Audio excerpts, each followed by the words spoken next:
find somewhere comfortable. If you are already lying down, let your body sink a little further into whatever is holding you. You do not need to follow this closely. You do not need to remember any of it. These words are not a test, and there is nothing to understand before morning. Just let them arrive, the way sounds arrive through a window at night, present, gentle, not asking anything of you. If today was long, you can set it down now. If today was the kind of day that clings to you, the kind that follows you into bed and sits on the edge of the mattress and refuses to leave, that is all right too. We are not going anywhere fast. We are in no hurry tonight. What I want to share with you is something quiet, something old. A story about sleep itself. About the way human beings used to rest before the world decided that rest needed to be scheduled, measured, and optimized. Before alarm clocks. Before electric light. Before someone decided that 8 hours, unbroken, was the only correct way to be unconscious. The truth, it turns out, is far stranger and far more beautiful than that. And if some part of you has always felt slightly wrong for waking at 2 in the morning, for feeling drowsy after lunch, for never quite fitting into the shape that modern life asks sleep to take, then perhaps what follows will feel less like history and more like recognition. We are in no hurry. The night is long. Let the words come and go like breath. There is a historian named A. Roger Ekirch who spent years, many quiet years, in libraries and archives, turning over old documents, reading letters and diaries and court records from the medieval world. He was not looking for anything dramatic. He was simply reading the way a patient person reads when they are genuinely curious about how people lived. And again in document after document spanning centuries and cultures, he kept finding the same strange phrase. Sleep, not sleep. Not a nap. Not rest. First sleep. As though sleep were something that came in chapters. As though the night were a book with more than one part. He found it in a French medical text from the 16th century, advising couples on the best time to conceive a child, and the text recommended the period between first sleep and second sleep, that quiet waking hour in the middle of the night, as the most auspicious time. He found it in an English court record from the 15th century, where a witness described being awake between his first and second sleep. He found it in a reference from a Roman writer, in a medieval prayer manual, in a 17th century English diary kept by a man who seemed to think nothing unusual about waking in the dark, lying. Ekirch eventually gathered more than 500 of these references, 500 separate moments across more than 1,000 years of recorded history, all pointing toward the same thing. The night, for most of human history, was not one long sleep. It was 2. And in between those 2 sleeps, there was something that people at the time called the watch. Just sit with that for a moment if you like.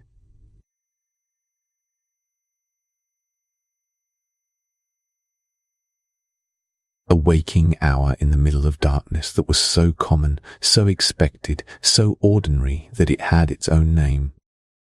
To understand what sleep was like before the modern world reshaped it, it helps to spend a little time imagining what night itself was like, not the night we know, lit from below by cities, crossed by headlights, interrupted by the glow of screens, but the older night, the one that came down fully, heavily, and stayed. Before electric light, night was a different kind of thing altogether. In a village in medieval England, once the sun had set and the fire had died back, the darkness was not something you could push away with the flick of a switch.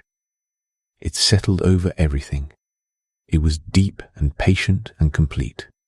On a cloudy night with no moon, you could not see your hand in front of your face. The world outside your door became something unknowable, and the world inside shrank to whatever the firelight reached. This changed the rhythm of everything. Work could not continue after dark, not the kind of work that required seeing. So people rested earlier. They went to bed not long after sunset, sometimes as early as 8 or 9 in the evening, because there was simply nothing else to do, and because the body, without artificial light to confuse it, began preparing for sleep when the light faded. So people slept. They slept deeply and early, falling into what we might now call the first sleep. And then, somewhere around midnight, sometimes a little before, sometimes a little after, they woke. Not because something startled them, not because they were troubled or ill. They simply woke. The way the body sometimes wakes you now at 3 in the morning, for no reason you can name, except that perhaps there is a reason, and it is older than you know. In those hours between first and second sleep, the night was not empty. It was, in a strange way, alive. Thomas Wehr, a researcher at the National Institutes of Health, conducted a study in the early 1990s that would have surprised almost anyone who heard about it at the time. He took a group of healthy volunteers and placed them in conditions that mimicked the long winter nights of the pre-industrial world. 14 hours of darkness each day for 4 weeks. No artificial light, just darkness and time. At first, the volunteers slept for long stretches, catching up on what Wehr suspected was a kind of chronic sleep debt that most of us carry without knowing it. But after a few weeks, something shifted. Wehr described it as a state unlike anything his subjects experienced during the day. They were awake, but they were not agitated. They were not reaching for their phones or their to-do lists. They were simply present in the darkness, calm and unhurried in a way that felt, by their own accounts, almost meditative. What Wehr had done, perhaps without fully intending to, was recreate the conditions under which human beings had slept for most of their existence on this earth. And the body remembered. The body knew exactly what to do. It is worth staying with that for a moment. The body knew. The medieval world built its nights around this pattern. People who woke between their first and second sleep did not lie there staring at the ceiling with the particular modern misery of the insomniac. They expected to be awake. They had things to do. Some would pray.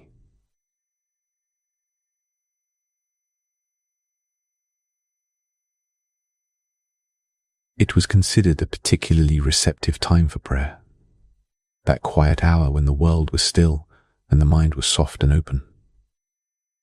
Monks whose lives were already structured around nighttime prayer. Others would use the time to think through a problem that had resisted them during the day.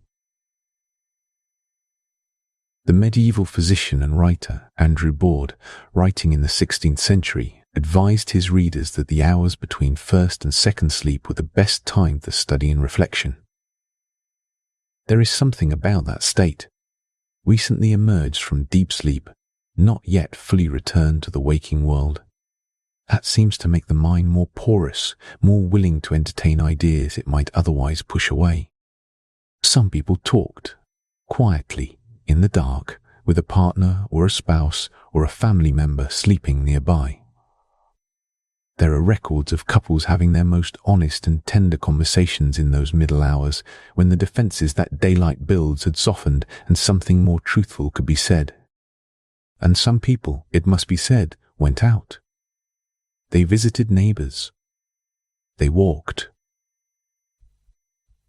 There are records of petty crimes committed in this interstitial time, and of assignations, and of people simply sitting outside under the stars in the particular silence that belongs to the middle of the night. The watch was not just a private experience, it was, in its way, a social one. The night was not the only place where the older rhythms of sleep expressed themselves. The day had its own quiet interruption, its own small concession to the body's needs.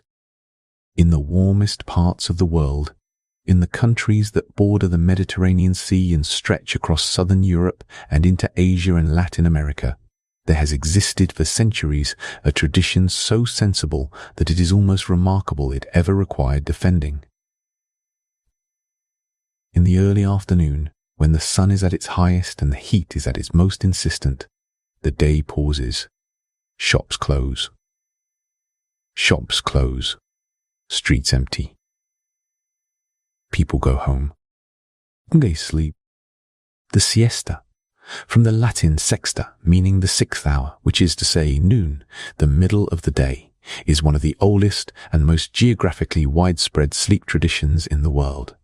It has been practiced in Spain and Italy and Greece and Portugal, in China and India, in the Philippines and across much of Latin America. There is a reason for this that goes beyond mere cultural habit.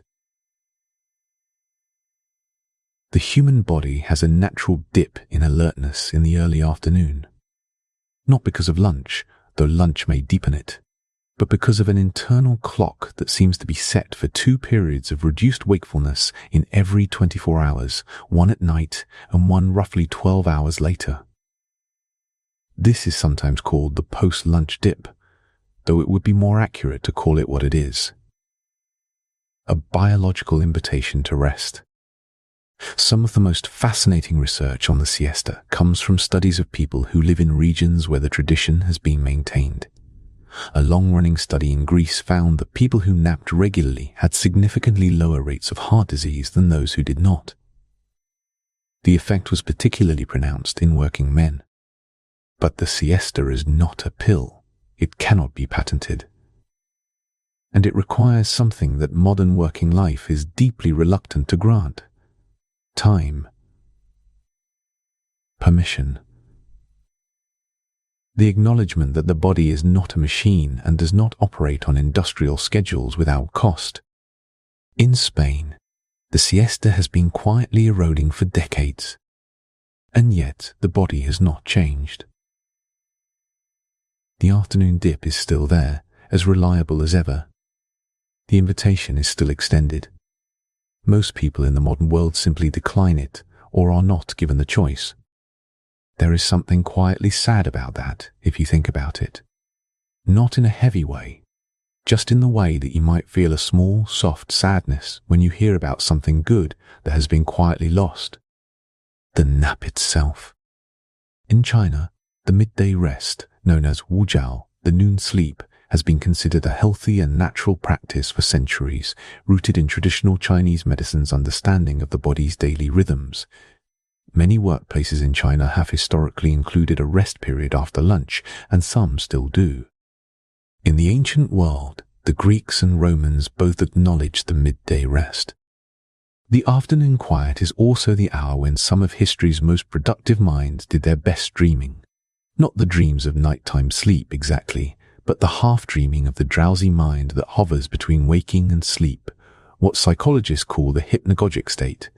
Thomas Edison, who famously and somewhat paradoxically disparaged sleep as a waste of time while also being a devoted napper, was said to have sat in a chair with steel balls in his hands when he wanted to think through a difficult problem. He would drift towards sleep, and as he crossed the threshold, the balls would drop, the clatter would wake him, and he would immediately write down whatever image or idea had been passing through him. Whether the story is entirely accurate is uncertain, but it points towards something real. That the mind in the moments between waking and sleeping moves differently than it does in either state, and that some of the most interesting thinking happens there. Salvador Dali reportedly used the same technique. He would sit in a chair holding a key over a plate, and as sleep took him and the key fell and rang against the plate, he would wake and paint whatever he had seen in that brief, luminous passage. The melting clocks of his most famous paintings were not, perhaps, so far from the experience of that drowsy threshold state, a world where time becomes soft and uncertain, where the rigid shapes of waking life begin to bend. It is worth pausing to consider how different the relationship with time itself was before the widespread use of mechanical clocks. But for most of human history, time was not something you measured. It was something you felt. The sun rose. The shadows moved. The bells of the church rang the canonical hours. Matins, lauds, prime, terce, sext, none, vespers, compline, dividing the day not into equal segments but into a rough liturgical rhythm that was more about spiritual attention than precise scheduling. The mechanical clock changed this. The factory changed sleep more than any other single development in human history, more even than the electric light, because the factory required workers to be present at a specific hour regardless of when they had woken, regardless of the season, regardless of what their bodies wanted. The factory bell or the factory whistle became the new canonical hours, not calling people to prayer, but to production. And the body's ancient rhythms were expected to accommodate themselves to this new demand, or be overridden by sheer necessity. The historian Craig Koslowski, who has written extensively about the transformation of night in early modern Europe, described this as a process of colonizing the night, gradually extending the reach of productive, organized, socially legible time into hours that had previously been left to darkness, rest, and the private life of the body. Artificial light, first in the form of better candles and oil lamps, then gas lighting, and finally electricity, made this colonization possible. When the night could be lit, the night could be used. And when the night could be used, the body's ancient right to sleep through it in its own. This did not happen overnight, if you will forgive the expression. It was a gradual process, spanning centuries. But the direction of travel was consistent. The night shrank. The working day lengthened. The body adapted as best it could. And the segmented two-part sleep that had characterized human rest for millennia quietly disappeared from living memory to the point where, by the 20th century, most people had no idea it had ever existed. When they woke at midnight, they did not think, the watch. They thought, something is wrong with me. There is something important in that. Eckhart himself has suggested this. He has argued that what we now call sleep maintenance insomnia, the experience of waking in the night and being unable to return to sleep, may in many cases not be a disorder but a reversion to an older pattern. The body waking as it was designed to, into a world that no longer makes room for it to do so.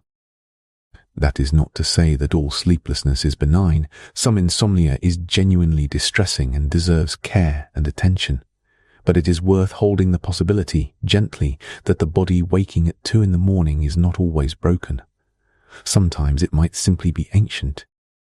History is full of people who slept in ways that would seem eccentric or even alarming by modern standards, and who did so without apparent harm to their health or their work. Leonardo da Vinci, according to some accounts, slept for approximately 20 minutes every 4 hours, a total of around 2 hours of sleep in every 24.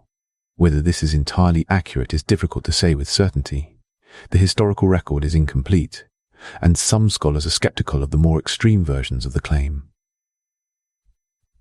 But what does seem clear is that Leonardo did not sleep the way a modern office worker sleeps. His notebook suggests a mind that was active at all hours, that did not recognize a firm boundary between day and night, that moved between sleeping and waking with a fluidity that would be considered unusual today. Nikola Tesla was said to sleep only 2 hours a night, though he would occasionally collapse from exhaustion and sleep for an extended period, as though his body were making a periodic accounting of what it was owed. Tesla himself described his sleep as something that interrupted his work rather than something that structured his days. He worked through nights, fueled by coffee and a kind of manic creative energy, and rested when he could no longer continue. Napoleon Bonaparte famously claimed to sleep only 4 hours a night, and there is some evidence that he meant it. His correspondence and his campaigns suggest a man who genuinely treated sleep as an inconvenience to be minimized. He was also known, however, to nap freely during the day, sometimes in the saddle, and it may be that his total sleep was higher than his 4-hour claim suggests, distributed across the day in small increments. Winston Churchill was an unashamed napper. He maintained throughout his adult life, including during the years of the Second World War, a strict afternoon nap of approximately 1 to 2 hours. He would change into his pajamas, get into bed properly, and sleep. Not doze in a chair. Sleep. He credited this practice with allowing him to work productively late into the evening. His days were effectively divided into 2 working periods, with a sleep in the middle, and he was known to hold meetings and dictate correspondence until 2 or 3 in the morning. His private secretary later wrote that Churchill seemed to have 2 days where other people had 1. Margaret Thatcher was said to require only 4 hours of sleep and made something of a virtue of this, as though the need for rest were a kind of weakness. Whether this served her well in the long run is a question that historians and physicians alike have pondered. The relationship between chronic sleep restriction and cognitive decline has been a subject of considerable research in recent years, and the findings are not encouraging for those who pride themselves on needing little sleep. But these famous cases, whether accurate in their details or not, point towards something real about the range of human sleep. The body is adaptable. It is inventive. It finds ways to rest that do not always conform to the 8 hours in one block prescription that modern sleep advice tends to offer. And for most of human history, the prescription did not exist. People slept as they could, as they needed to, as their circumstances and their bodies and their cultures directed them to. There is also the case of Buckminster Fuller, the architect and inventor who is perhaps best known for the geodesic dome, who at some point in the 1940s decided to experiment with an extreme version of polyphasic sleep. He slept for 30 minutes every 6 hours, a total of 2 hours of sleep in every 24.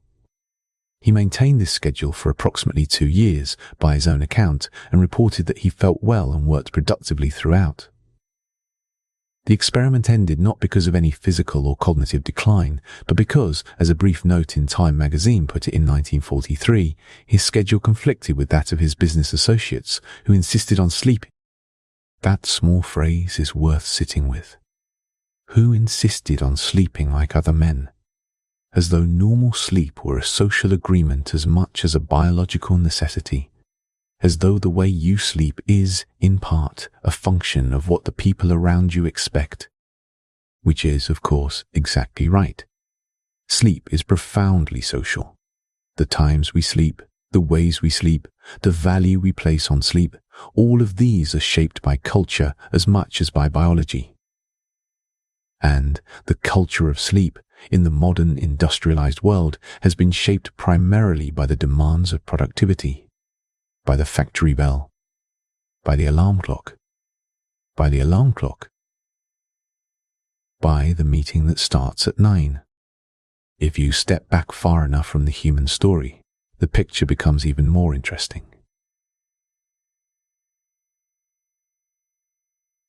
Because the way most humans sleep today, one long block at night, alone or with a partner, in a dedicated room, in a bed, is, in the context of the animal kingdom, genuinely unusual. Most animals sleep polyphasically. They sleep in multiple short periods distributed across the day and night, rather than in one consolidated block. Cats sleep between 12 and 16 hours a day, but they do so in many small installments. Dogs sleep similarly. Elephants sleep only about 2 hours in every 24, in brief episodes, often standing up. Dolphins and some species of whales have evolved a remarkable solution to the problem of needing to breathe while sleeping. They rest one hemisphere of their brain at a time, keeping the other hemisphere active enough to surface for air, half asleep, half awake. Even among primates, our closest relatives, sleep patterns vary considerably. Many smaller primates are polyphasic, sleeping in multiple periods throughout the day and night. It is mainly the great apes and humans who tend toward consolidated nighttime sleep, and even within that group there is variation. Chimpanzees build new sleeping nests almost every night, high in the trees, and sleep for around 9 to 10 hours. Gorillas sleep longer. Orangutans, who live more solitary lives in the forest canopy, have sleep patterns that vary considerably with the season and the availability of food. The researcher Ian Campbell and his colleague Murphy published a paper in 2006 examining sleep timing and quality across different age groups in conditions where people were free to sleep as they wished, without the constraints of schedules or social expectations. What they found was that the natural organization of human sleep, when freed from those constraints, tended towards shorter and more distributed periods, particularly in middle-aged and older adults. The paper noted that shorter, polyphasically placed sleep is the rule, rather than the exception across the entire animal kingdom, and concluded that there is little reason to believe that the humans, in other words, consolidated monophasic sleep, the one-block, nighttime-only pattern that modern life treats as the standard, may be less a natural expression of human biology and more an adaptation to industrial civilization. An accommodation. A workaround. The body's preference, given the freedom to express it, may be something older and more varied, something that looks less like a scheduled shutdown and more like a tide, rising and falling in its own rhythm across the full span of the day and night. There is also the question of what sleep is for. We know more about this than we once did, though there is still much that remains quietly mysterious. Sleep is when the brain consolidates memories, moving experiences from short-term to long-term storage, weaving the day's events into the larger fabric of who we are. It is when the lymphatic system, a kind of biological cleaning service that only operates fully during sleep, flushes waste products from the brain, including proteins that, when they accumulate, have been associated with neurodegenerative disease.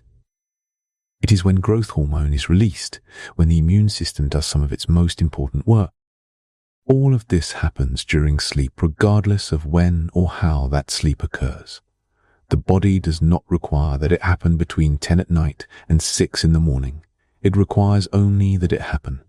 And for most of human history, it happened in whatever pattern the body, the season, the culture, and the circumstances allowed. We are getting quieter now. The story does not end so much as it softens, the way a fire softens in the late hours of the night, when the wood has burned down to coals and the light is amber and low and the room is warm without being bright. There is something deeply comforting, I find, in the idea that the body knows things the mind has forgotten. That somewhere beneath the schedules and the obligations and the persistent modern anxiety about whether you are sleeping correctly, there is an older self who has been navigating the dark for a very long time and knows exactly what it needs.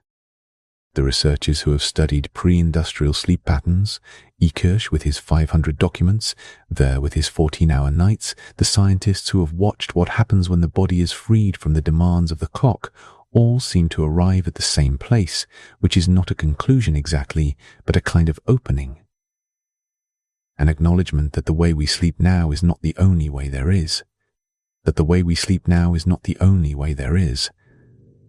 That the night has more shapes than we have been taught to expect. The watch, that quiet waking hour between first sleep and second sleep, was not an interruption of rest.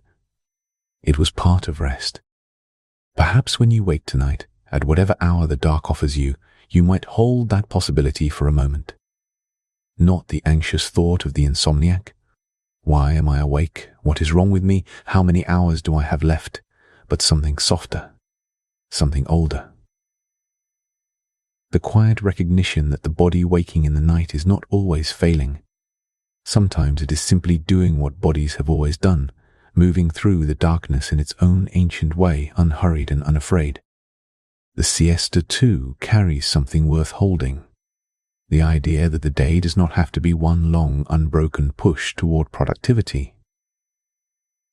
That the body asking for rest in the early afternoon is not being lazy or inefficient.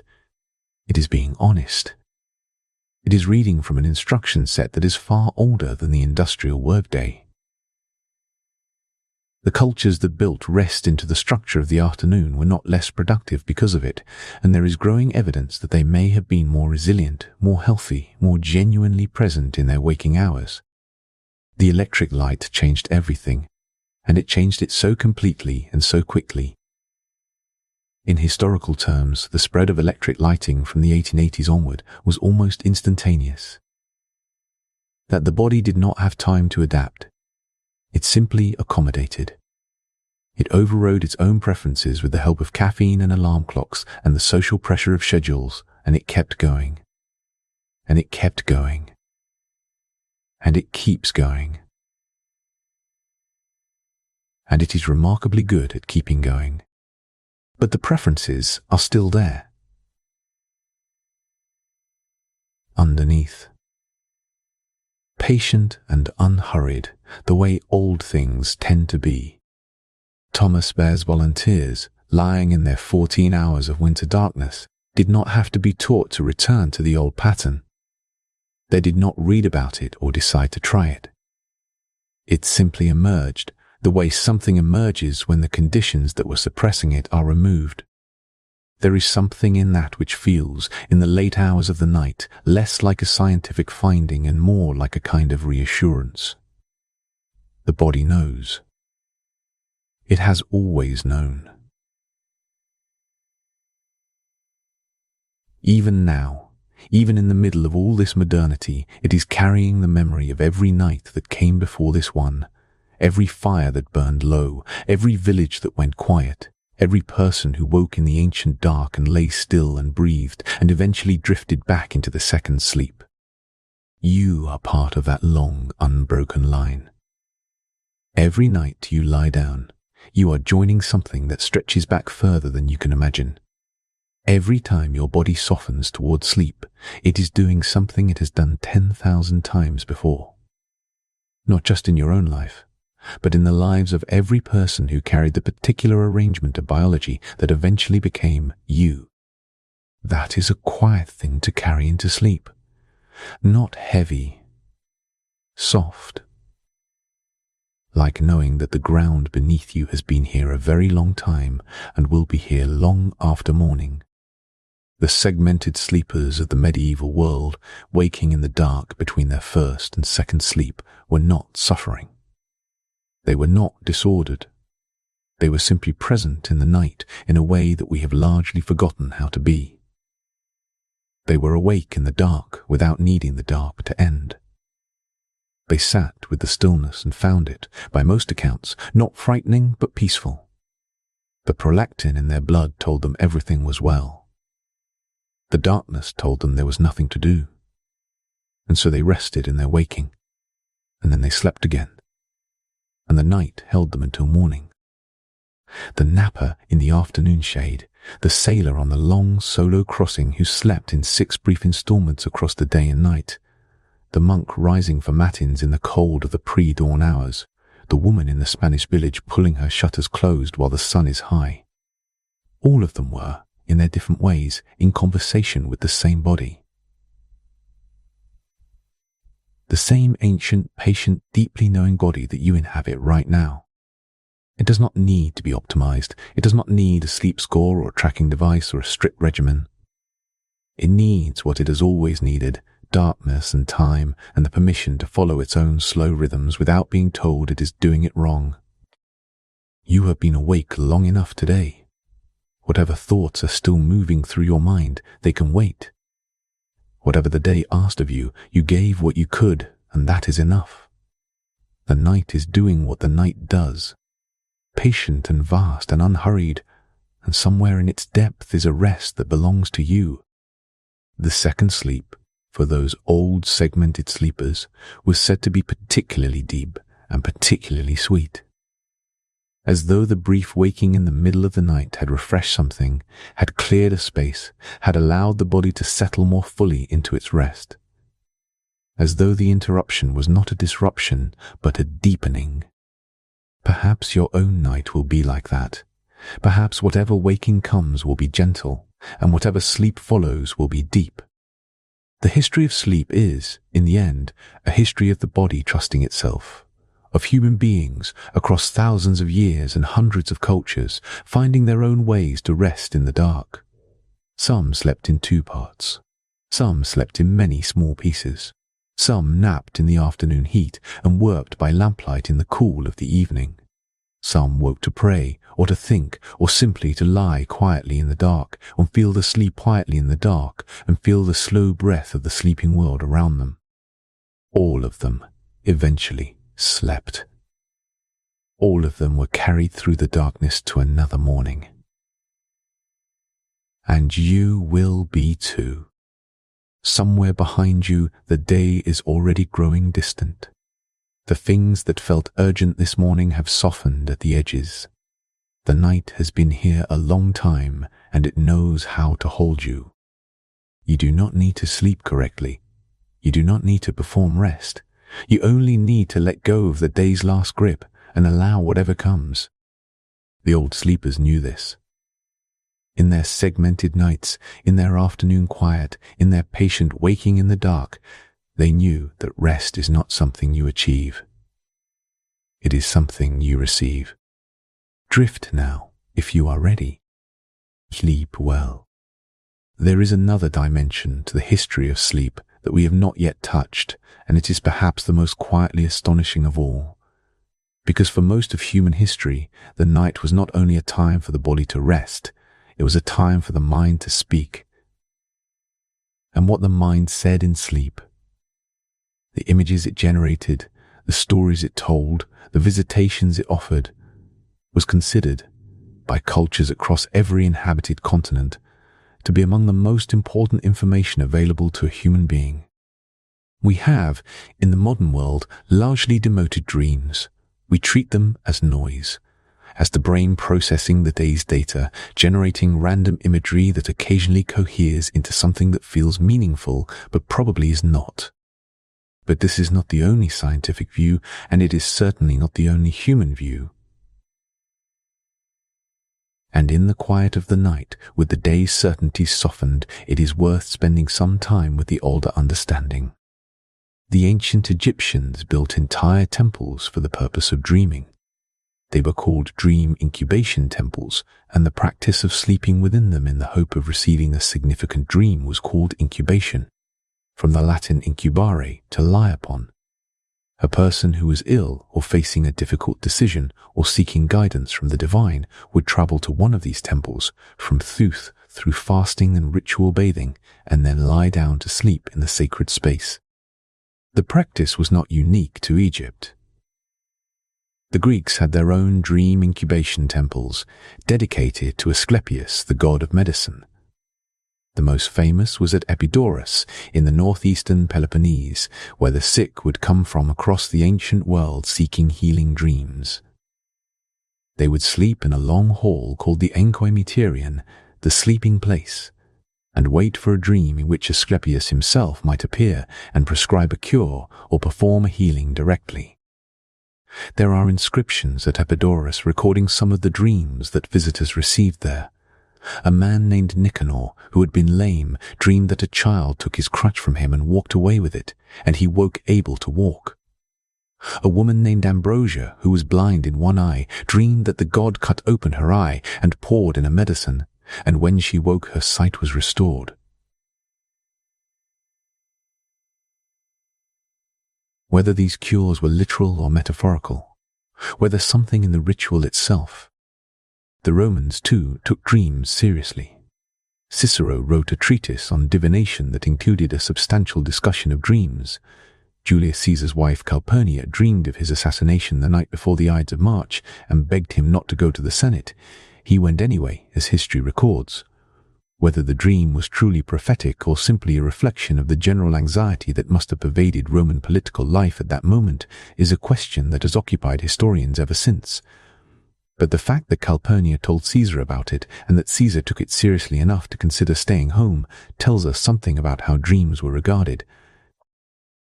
The ancient Mesopotamians, the Sumerians and Babylonians had elaborate systems for interpreting dreams, some of the oldest recorded dream interpretation traditions in the world. They believed that dreams were messages sent by the gods, and that trained interpreters could decode these messages and advise accordingly. In the indigenous cultures of North America, the dream held a central place in spiritual and communal life. Among the Iroquois nations, dreams were understood to express the hidden desires of the soul. Desires that, if left unfulfilled, could cause illness or social harm. The Ojibwe people gave children a particular kind of dream quest, a period of fasting and solitude in which the young person would seek a dream that would define their relationship with the spiritual world and guide their adult life. The dream received during this quest was among the most important things a person could possess. It was, in a very real sense, their identity. In Aboriginal Australian culture, the concept of the dreaming, often translated as dream time, though the word itself is more complex and multivalent than that translation suggests, is not primarily about the dreams of sleep, but it is deeply related to the sane territory. The dreaming refers to the time of creation, when ancestral beings moved across the land and shaped it, and it also refers to the ongoing spiritual reality that underlies the visible world. It is accessible through ceremony, through story, through sacred sites, and through sleep and dreaming, which are understood as a way of making contact with that deeper layer of existence.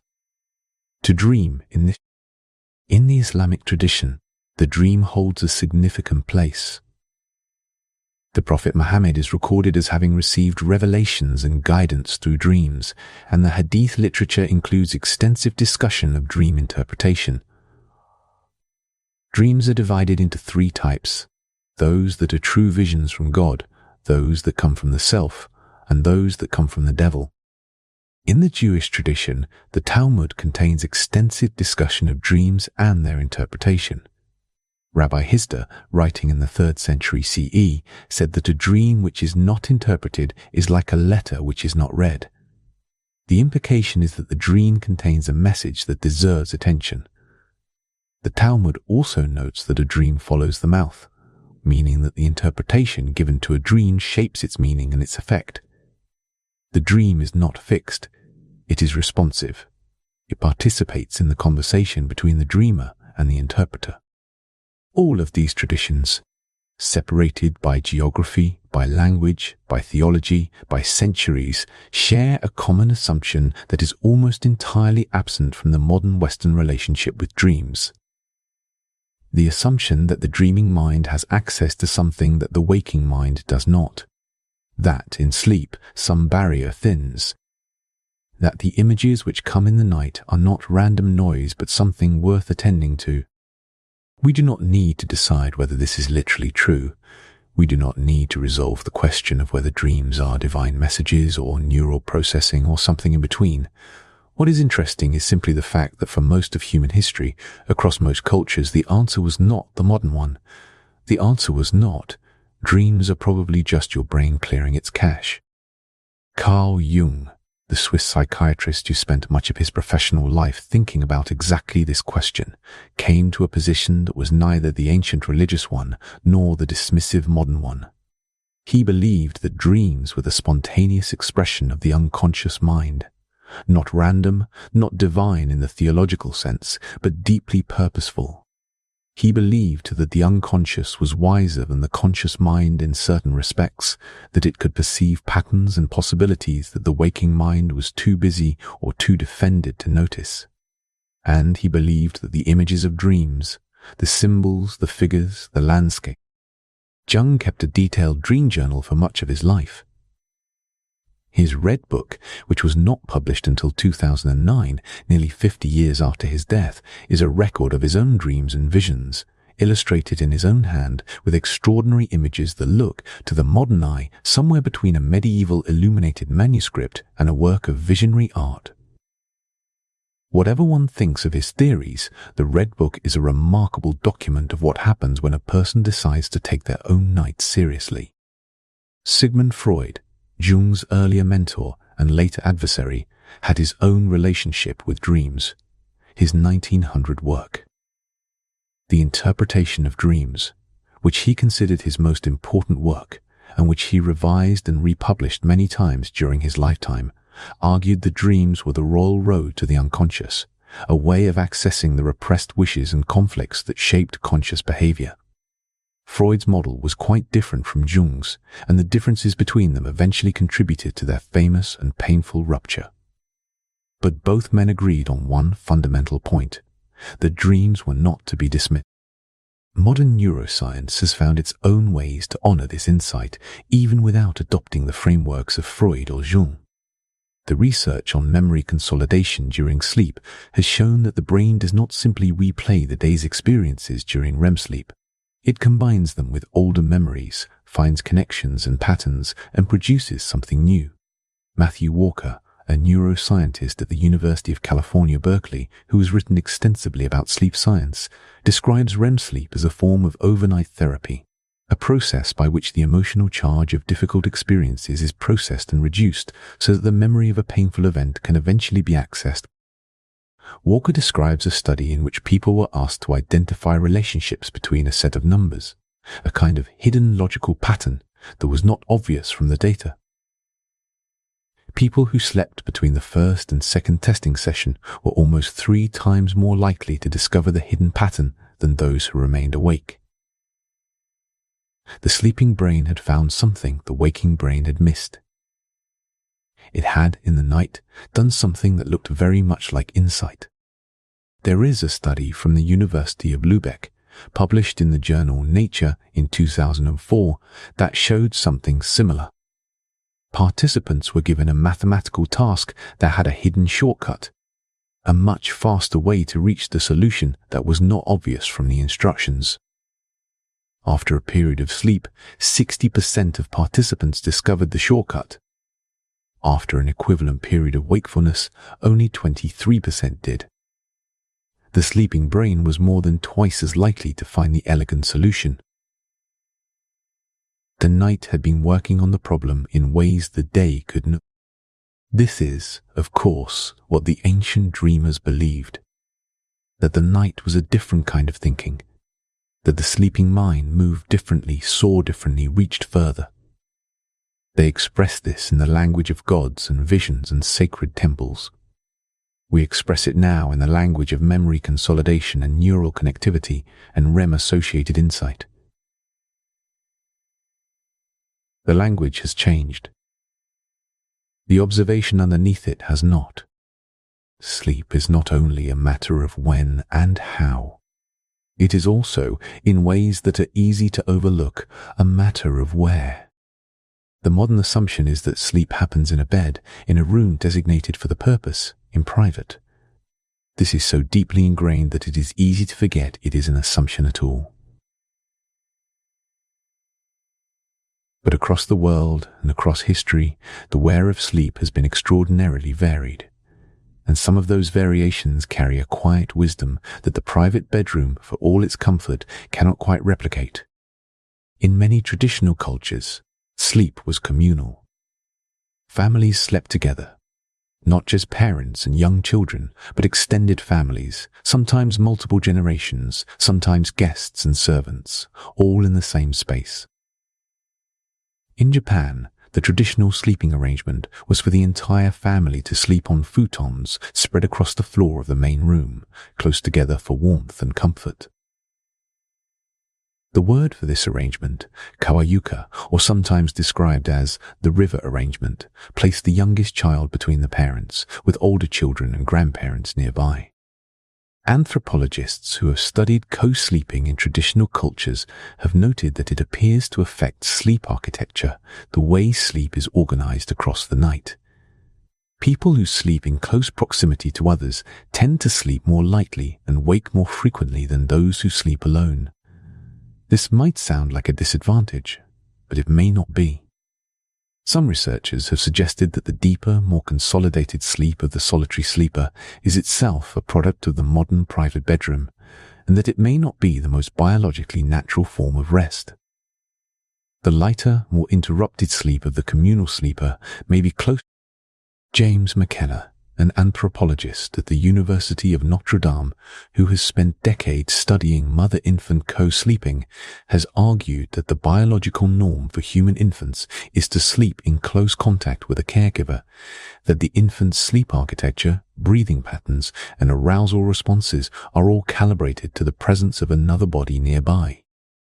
McKenna's research showed that when mothers and infants sleep in close proximity, their sleep cycles synchronize. They move through the stages of sleep in rough alignment.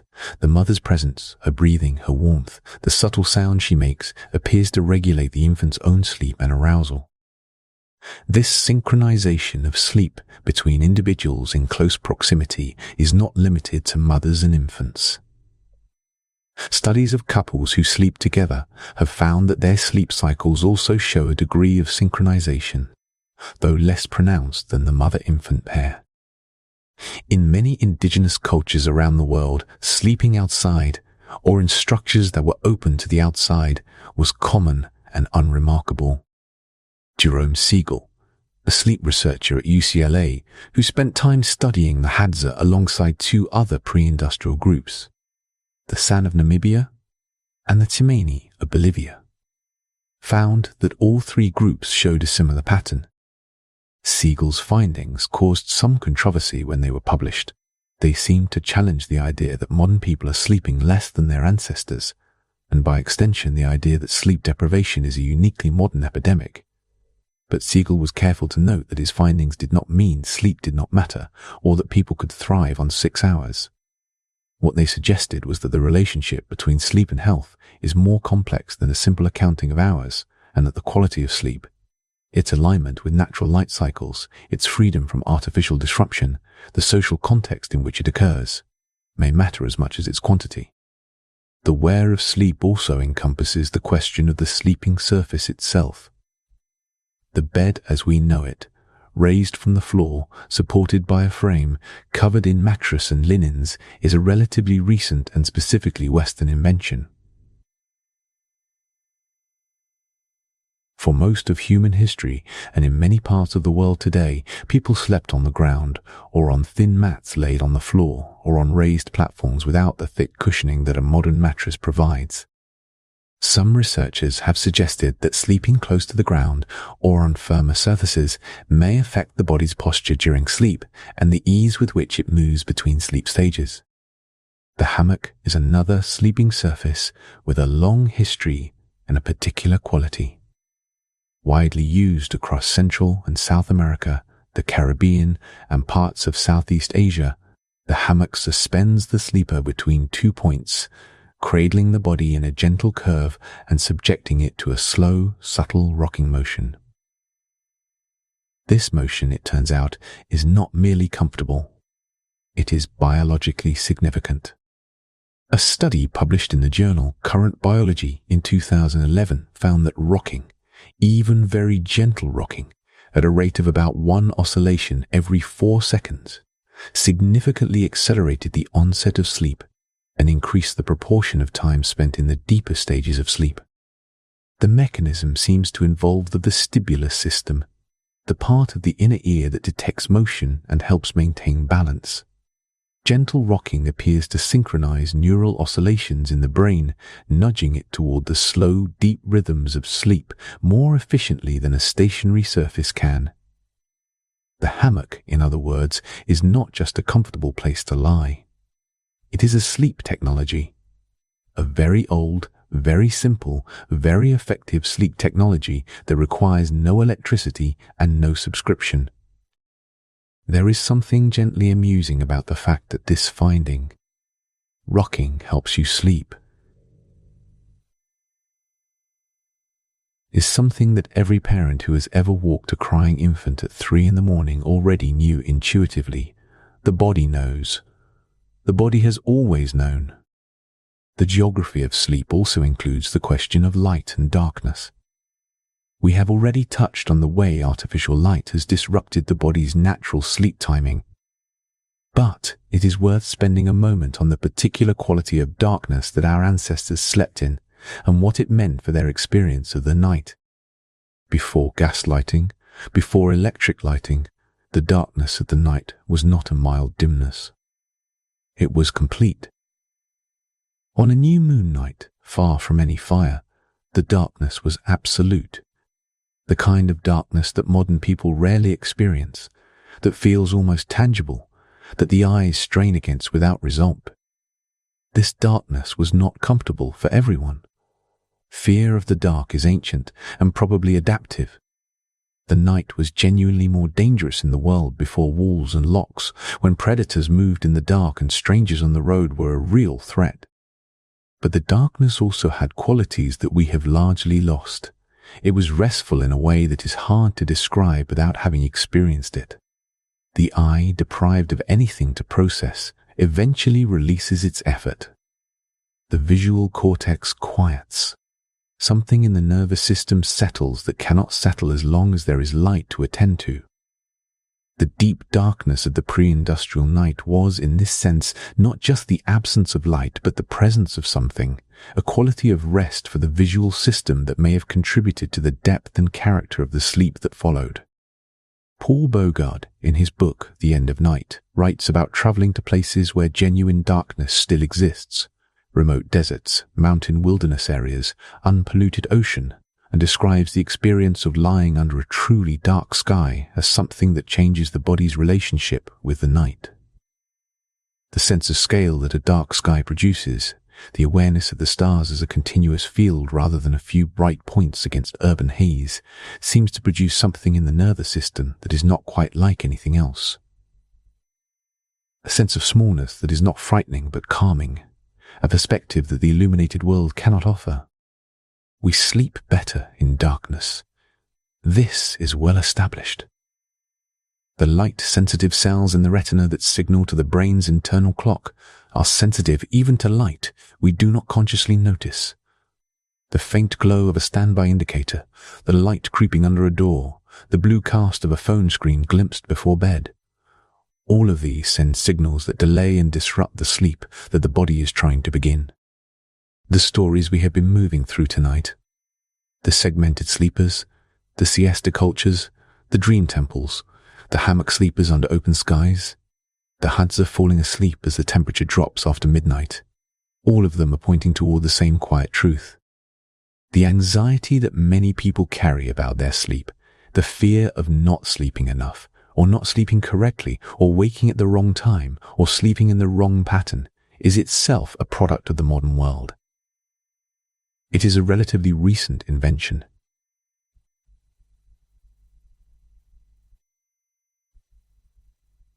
The medieval sleeper who woke between their first and second sleep did not lie there calculating how many hours remained before dawn. The Hadza man who stayed awake by the fire until 2 in the morning, talking with his companions, did not worry that he was doing it wrong. The Spanish grandmother who We have been given a very narrow template for what sleep is supposed to look like, and many of us do not fit that template. And the mismatch between the template and the reality produces a particular kind of suffering that is, in some sense, unnecessary.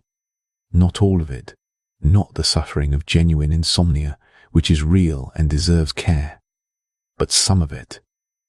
The part that comes from measuring yourself against the standard that was invented by industrial civilization and may not have much to do with what your body actually needs.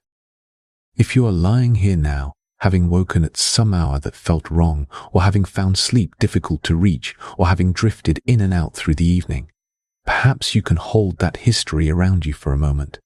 The long, varied, deeply human history of sleep in all its forms.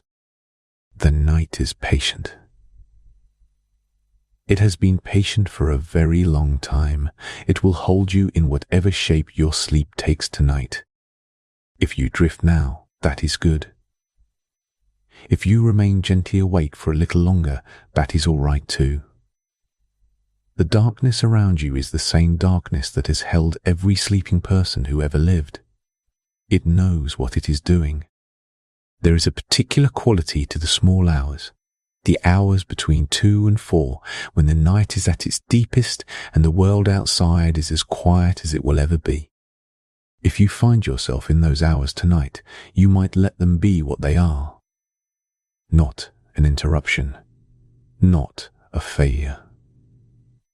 Just the watch. The old, quiet, deeply human watch that your ancestors kept generation after generation in the dark.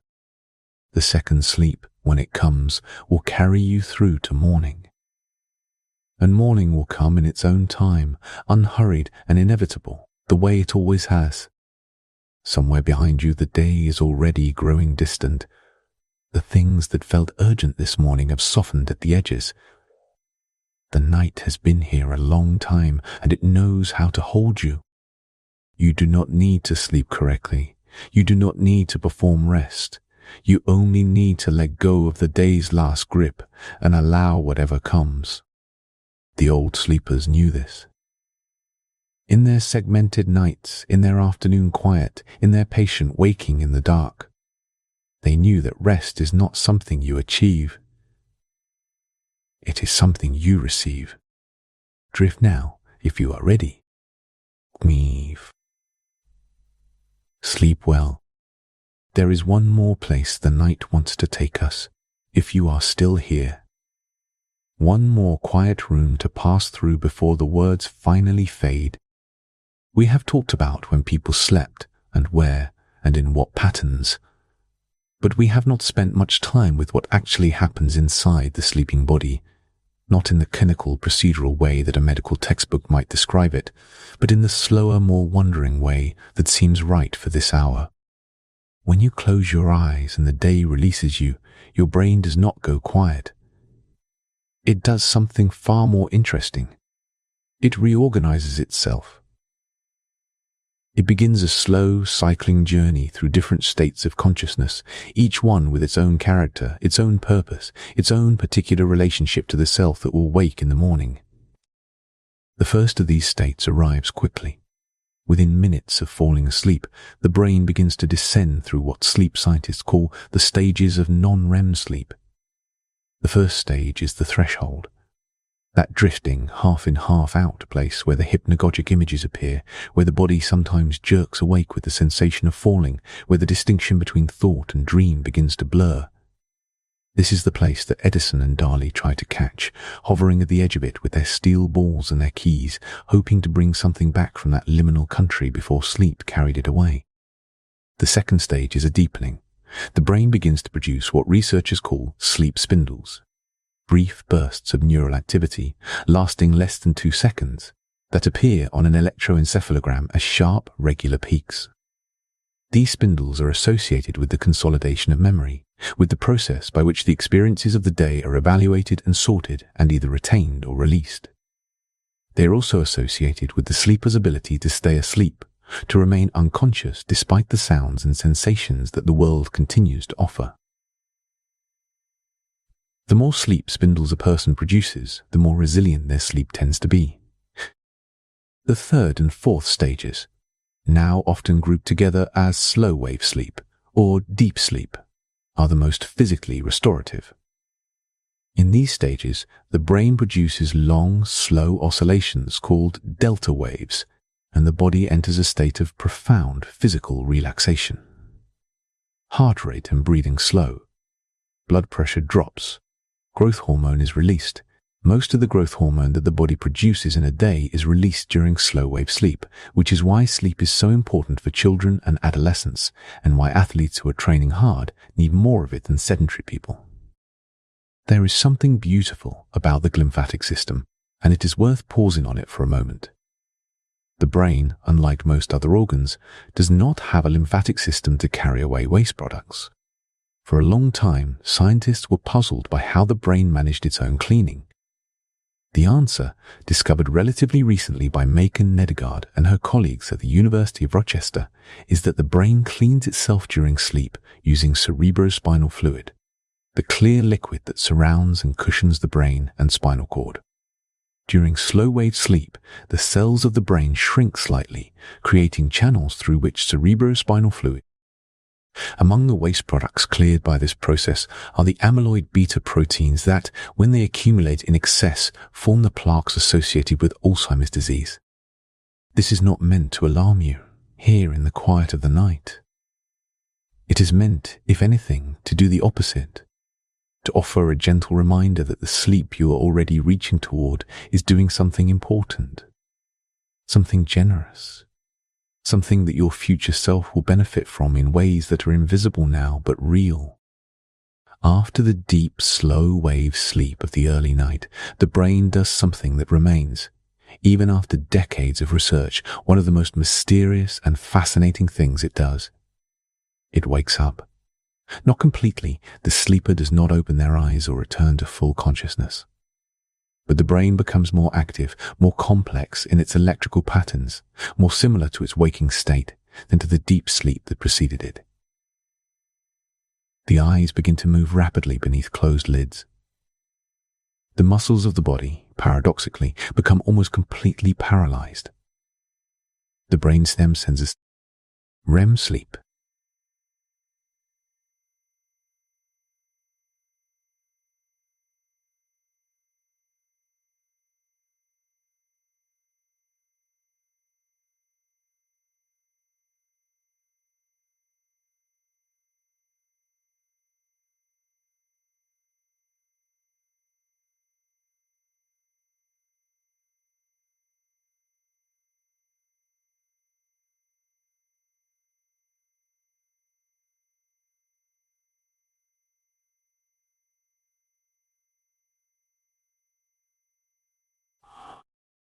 Aserinsky's discovery, made in collaboration with his supervisor Nathaniel Kleitman, opened a new era in sleep research.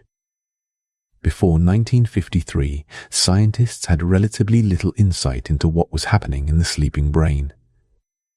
After Aserinsky's discovery, the tools existed to study sleep systematically, to map its stages, to ask questions about what each stage was for. Decades of research followed and continue to follow, and the picture that has emerged is one of extraordinary complexity and purposefulness. The REM sleep that follows slow-wave sleep in the early night is relatively brief, perhaps 10 to 20 minutes in the first cycle of the night. But as the night progresses and the cycles repeat, the proportion of time spent in REM sleep increases, while the proportion spent in deep slow-wave sleep decreases. By the early morning hours, the cycles are almost entirely REM sleep, which is why the dreams you remember are usually the ones you were having just before you woke. This has an interesting implication for the old segmented sleep pattern. If the first sleep of the night was predominantly slow-wave sleep, physically restorative, cleaning and repairing the body, and the second sleep, in the hours before dawn, was predominantly REM sleep, emotionally processing, creatively connecting, dreaming, then the two parts of the segmented night may have served genuinely different functions. There is something in that which feels right, in the way that things feel right when they fit together with a logic that is not forced but discovered. The body organizing its rest into two qualitatively different kinds of sleep, separated by a quiet waking.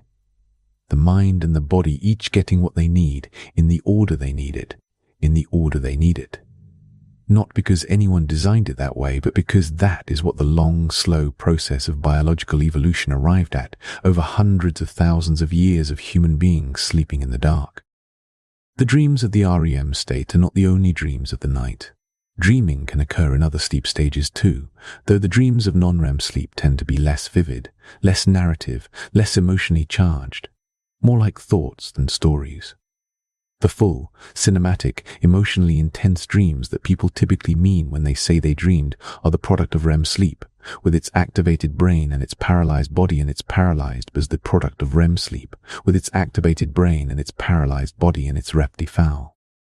Why the eyes move during REM sleep is still not entirely certain.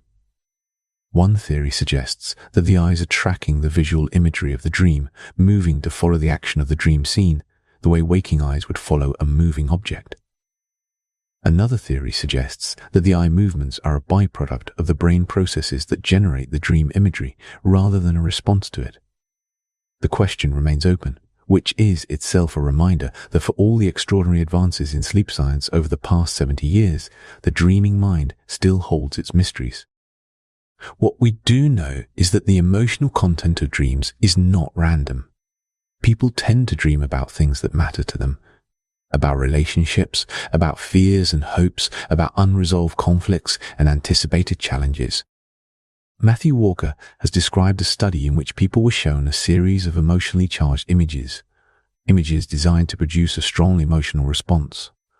They were then shown the same images again, either after a night of sleep or after an equivalent period of waking consciousness could not. The people who had slept showed significantly less emotional reactivity to the images the second time. The people who had stayed awake showed no such reduction. Sleep had done something to the emotional charge of the images. It had, in some sense, processed them. The night had quietly done a kind of work the waking consciousness could not. This is, again, what the ancient dreamers intuited when they built their temples and prescribed their rituals. The night heals. Not always, not completely, not without care and time. But the sleeping mind, left to its own work in the dark, does something with the difficult material of a human life that the waking mind cannot quite manage. It softens edges. It finds connections. It reduces the acute pain of difficult experiences to something more like a scar than a wound. Still there, still visible, but no longer raw. If you have had a hard day, or a hard week, or a hard stretch of time that seems to have no clear end, this is perhaps the most useful thing I can offer you tonight. The sleep you are moving toward is not merely rest. It is processing. It is integration. It is your mind doing. It is your mind doing, in the dark, the quiet work of making the difficult things more livable. You do not need to understand how it works. You do not need to let it happen. The night knows what it is doing. It has been doing it for a very long time. There is a concept in sleep research called sleep pressure, the accumulation of adenosine in the brain over the course of the waking day. Adenosine is a chemical byproduct of neural activity, and as it builds up over hours of wakefulness, it creates an increasing drive towards sleep. Sleep clears adenosine from the brain. This is one of the most immediate and measurable effects of sleep, the restoration of the chemical balance that allows the brain to function with clarity and energy. After a full night of sleep, the adenosine slate is wiped clean. The brain is fresh. The day can begin without the accumulated weight of the previous day's wakefulness pressing down on it. This clearing happens every night, reliably, without effort. All it requires is that you sleep, and the sleep does not need to be perfect or long or uninterrupted. Even a night of moderate sleep, imperfect by any measure, clears enough adenosine to make the next day bearable. The brain is remarkably forgiving. It does not require ideal conditions to do its work. It asks only for the opportunity.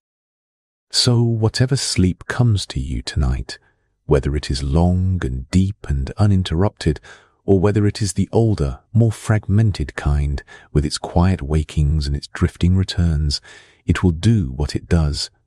The adenosine will clear, the memories will consolidate, the glymphatic fluid will move through the channels of your brain, carrying away the day's residue. The dreams will come, and with them whatever processing and integration the night has decided you need. You do not need to manage any of this. It is already happening, or it will be soon. The body is already moving toward it, the way water moves toward the sea, not because it is trying, but because that is simply the direction things go. The last thing the night wants to offer, before the words finally stop, is something very simple. An image to carry into sleep. Somewhere in the world right now, it is the middle of the night. Not just here, wherever you are, but in many places at once, in villages and cities and small houses on hillsides and boats on dark water. And in all of those places, people are sleeping. Hundreds of millions of people breathing slowly in the dark, their brains moving through their cycles, their bodies doing their quiet work. Some of them are dreaming. Some are in the deep, still country of slow-wave sleep. Some are in that old interstitial waking, lying quietly in the dark, the way their ancestors did, waiting for the second. All of them are held by the same darkness. The same patient, ancient, unhurried darkness that has held every sleeping person who ever lived on this earth. You are one of those hundreds of millions tonight. You are part of that vast, quiet, breathing community of sleepers that spans the whole surface of the earth. You are not alone in the dark. You are in the largest company there is. The night holds you. It always has. It always will. Somewhere behind you, the day is already growing distant. The things that felt urgent this morning have softened at the edges. The night has been here a long time, and it knows how to hold you. You do not need to sleep correctly. You do not need to perform rest. You only need to let go of the day's last grip and allow whatever comes. The old sleepers knew this. In their segmented nights, in their afternoon quiet, in their patient waking in the dark. They knew that rest is not something you achieve. It is something you receive. Drift now, if you are ready. well.